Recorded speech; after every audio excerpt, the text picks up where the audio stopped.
어찌됐건 한때 사법고시를 준비했다죠?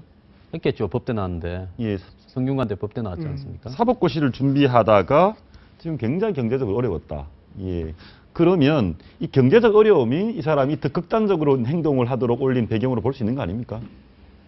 경제적 어려움하고 딱 단정 짓기가 좀 어렵죠. 어쨌거나 그 사람이 사는데 균형 감각이 있어야 되는데, 균형 감각은 아시겠지만 결혼하면 책임감도 있고 자식도 돌보고 경제도 돌보고 그러면서 자기 문제에 대한 근본적인 제기를 할 수 있는 이 밸런스가 있어야 되는데, 그 점에서 보면은 하여튼 한쪽으로 극단으로 이렇게 치달았던 사람이면 분명히 하죠. 그 단초가 이제 경제도 그렇고 돌출행동도 그렇고 내뱉는 말도 이렇게 누가 봐도 정상이라고 보기에는 좀 어렵죠. 어렵다.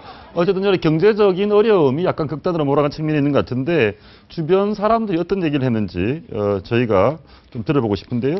어찌됐건 경제적 어려웠던 건 사실인 것 같습니다. 한번 들어보시겠습니다. 생활수급 대상자의 이 사람이 월세는 꼬박꼬박 내는데 최근에 작년서부터 그렇게 힘들어하는 것 같더라고. 한 개가 없을 것 같은데 뭔가 먹고 살려고 해야 되는데 먹고 살 게 없잖아요. 가끔씩 동사무소인가 어디든가 연결되면 사람분가 몸 사주는 거 그렇게 하더라. 두 분 생각 입장이 좀 다르실 것 같은데 이런 얘기 한번 물어보겠습니다. 이 시민단체들 중에 보수든 진보든 상관없이 시민단체 사람들에 대해서 직업 운동권, 직업 시위꾼 이런 얘기 하는 경우가 있습니다. 저분의 경제적 어려움이 더 어떤 외골수로 몰아간 건지 아니면 그건 정말 시민운동이나 사회운동을 안 해본 사람들이 그냥 이 남 이야기 하듯이 하는 거예요. 시민운동이나 사회운동을 해본 사람은 저는 옛날에 굉장히 오랫동안도 해봤습니다. 지금도 뭐 그 비슷한 걸 하고 있다고 생각을 하고 있고요. 사람들은 가난이나 돈 문제에 대해서 견디는 내성이 남의 추종을 불허할 정도로 강하게 자리 잡고 있고요. 저분같이 대학을 졸업하고 30년 가까이 저런 어떤 운동을 뭐 이 이념운동, 문화운동을 해왔다고 한다면 가난이나 이런 것은 두 번째 문제일 거라고 보고요. 그렇기 때문에 결혼도 하지 않았겠지 않겠습니까? 그렇기 때문에 뭐 가난과 고립이 불났다. 저분이 어떻게 고립되어 있어요? 저분이 낸 책이나 저분의 사회활동의 범주에 보면 한국의 쟁쟁한 사람들이 다 같이 하고 있고 국회를 제 집 떠나듯이 드나들었고 거기서 기자회견도 했고 펼쳐낸 책에 보면 글을 써준 사람들이 보통 사람들이 아닙니다. 그래서 자꾸 저분을 보고요. 가난이나 이 사회적 고립 때문에 극단적인 선택을 냈다, 민족주의자다, 어쩌다 하는 부분은요. 저분이 지금 원하는 페이스로 말려 들어간다고 보고요. 저분이 무슨 겁을 줄 의도였지 뭐 다치게 할 의도가 없었다라고 이야기한다거나 또 뭐 저분이 변호사한테 밖으로 흘러 들어가게끔 하는 이야기들, 애초에 기획한 게 아니다라거나 하는 이런 부분들은 저는 다 이렇게 짜놓고 가는 부분이라고 봅니다. 저분이 뭐 독도 아까 누가 이야기를 하던데요.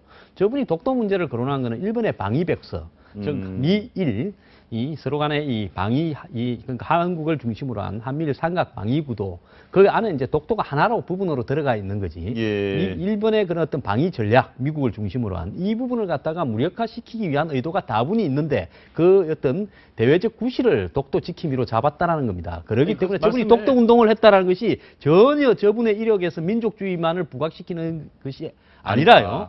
저분이 독도 운동조차도 결국은 일본의 방위백서를 무력화시키는 북한의 전략에 부합되는 부분이 분명히 있다는 겁니다. 지금 김기종 개인을 한번 보고 있는데 주변에 시민운동 하시는 분 많으시죠? 그런데 이분이 보니까 경제적 궁핍이 더욱더 심해졌고 작년에 책을 냈는데 책도 안 팔렸고, 그리고 본인 대표인 우리마당 회원들로부터 후원금도 끊어졌다. 그래서 동사무소, 주민센터죠. 근근히 살아왔다.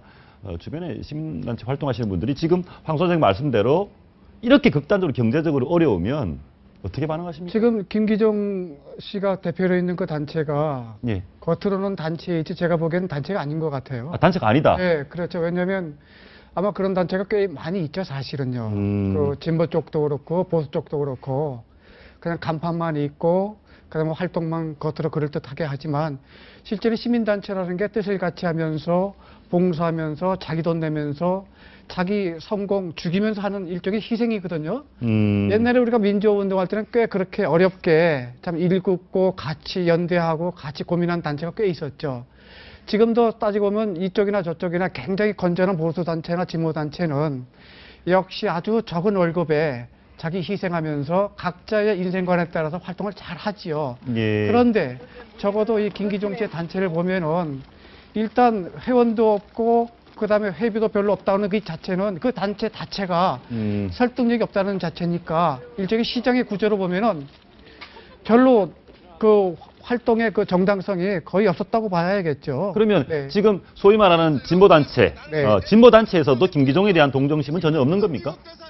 지금 모르긴 몰라도 서울시 같은 경우도 보니까 아시겠지만은 작년부터 그 박원순 시장 행사 때 아마 신촌 가갖고 또 해프닝이 있었던 모양이에요. 그때부터 아마 그 서울시청도 김기종을 아주 경계 대상 1호로 지정했거든요. 그 점에서 보면 모르긴 몰라도 이쪽이나 저쪽이나 김기종 하면은 조심하자는 분위기가 꽤 있었던 건데 그 점에서 보면 민화협이 조금 아쉬운 점이 있죠. 모르겠다. 그런데 지금 지인들 얘기는 다 그렇습니다. 보면 고등학교 시절에 착실하고 매우 얌전했고 그런데 통일운동을 하면서 과격해졌다. 동생도 형을 이해하지 못하겠다. 또 이런 얘기도 있습니다. 고등학교 때는 수재였다고 합니다. 그런데 대학 가면서 변했다. 대학 가면서 이렇게 바뀝니까? 그런 사람이 많습니다. 저분이에요. 저보다도 이 학번이 3번 더 위인데 예. 그렇다 그러면 그 시대에 운동권을 안 한 사람이 거의 없습니다. 예. 제가 볼 때는 뭐 8, 90%가 운동권에 하거나 그 근처에 있거나 동조하거나 했다고 봐요. 예. 그렇기 때문에 뭐 대학교 가서 갑자기 바뀐 건 아니고 그런 사회 분위기에서 살다가 그다음에 졸업 후에 어떤 사람은 운동권에 남기도 하고 어떤 사람은 현실에 적응을 하면서 생활인으로 살아가기도 하고 그런 시대였죠.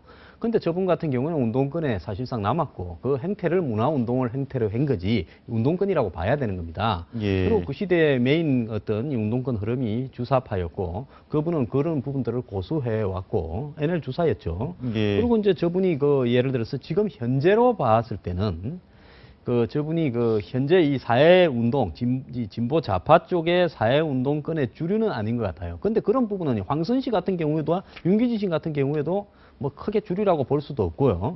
뭐 이석기 의원도 그랬습니다. 왜냐하면 이 운동권이라는 것은 이 자신이 하는 역할 부분을 갖다 크게 밖으로 알리지 않으면서 어떤 특정한 부분만 집중하는 그러니까 이 넓게 안 하고 좁게 하는 사람도 있고요. 어떤 사람은 뭐 촛불 시위나 모든 행사에 이름을 올리면서 넓게 하는 예. 이런 역할 분담이 돼 있는데 저분 같은 경우에는 이 분야의 전문성이나 또 본인이 지속적으로 해온 평화협정, 그 다음에 반일, 반미 이런 부분 속에서 일종의 북한의 어떤 노선을 추종하는 이런 부분을 보이는 것은 굉장히 좁게 한 부분입니다. 그런데 저 사람이 알고 있는 인맥이나 범주는요. 결코 만만치 않기 때문에 고립이 되었다라고 이야기하는 것은 굉장히 잘못되었다라고 저는 그